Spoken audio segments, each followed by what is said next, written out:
छठी मैया का पावन व्रत शुरू हो चुका है। संध्या अर्घ देने से पहले आपको कुछ बातों का ख्याल रखना होगा। दरअसल संध्या अर्घ में कुछ ऐसी गलतियां जो अक्सर हम कर बैठते हैं वो नहीं करनी चाहिए, नहीं तो भुगतान भुगतने पड़ सकते हैं। छठ पूजा सूर्यदेव और छठी मैया को समर्पित आस्था का महापर्व है। इसका तीसरा दिन यानी संध्या अर्घ व्रत का सबसे महत्वपूर्ण और कठिन भाग है। इस दिन व्रती को कई सारे नियमों का पालन करना पड़ता है।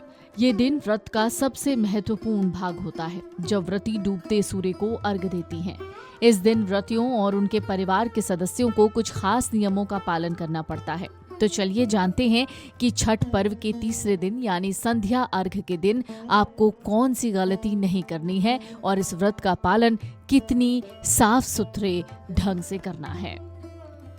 तीसरे दिन व्रती को सूर्योदय से लेकर अगले दिन सूर्योदय तक न तो अन्न ग्रहण करना चाहिए, न ही जल की एक भी बूंद पीनी चाहिए। इस व्रत को बीच में तोड़ने का मतलब है छठी माता को नाराज करना। प्रसाद बनाते समय या अर्घ के सूप को सजाते समय अगर आप व्रत नहीं कर रहे हैं तो हाथ धोए बिना उसे ना छुएं।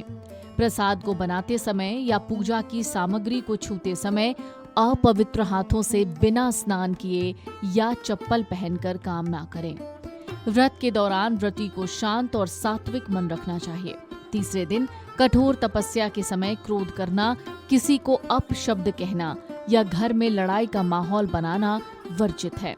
मान्यता है कि इससे व्रत का फल नष्ट हो जाता है और घर में सकारात्मकता की जगह नकारात्मकता आती है। सूर्यास्त के समय को ध्यान में रखते हुए सभी तैयारी के साथ समय से पहले ही किसी पवित्र नदी या घर पर बनाए गए जलकुंड के किनारे पहुंच जाएं। व्रती शुद्ध और पारंपरिक कपड़े पहने।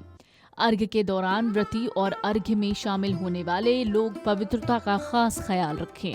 व्रती सूप को अपने हाथों में लेकर या किसी मदद से दूध और गंगा जल का अर्घ दें। अर्घ की धारा डूबते हुए सूर्य की ओर जाती है। अर्घ देते समय लोटे को हाथ में इस तरह पकड़ना चाहिए कि जल की धारा के बीच से सूर्य की किरणें दिखाई दें। अर्घ देते समय वैदिक मंत्रों का जप करें। अर्घ देने के बाद सूप में रखे गए घी के दीपक को जलाकर जल में प्रवाहित करें या घाट पर किनारे रखें। घाट पर परिवार के बुजुर्गों या पंडित जी से छठ व्रत की कथा सुनें। आरती के बाद छठी मैया से संतान की दीर्घायु, सुख, समृद्धि और आरोग्य की प्रार्थना करें।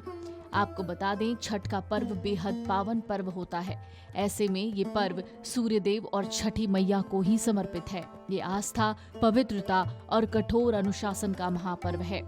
इस 4 दिवसीय अनुष्ठान का तीसरा दिन यानी संध्या अर्घ देने का शुभ समय भी होता है। ये दिन व्रत का सबसे महत्वपूर्ण और कठिन भाग होता है जब व्रती डूबते हुए सूर्य को अर्घ देती हैं। Video desk amarujala.com।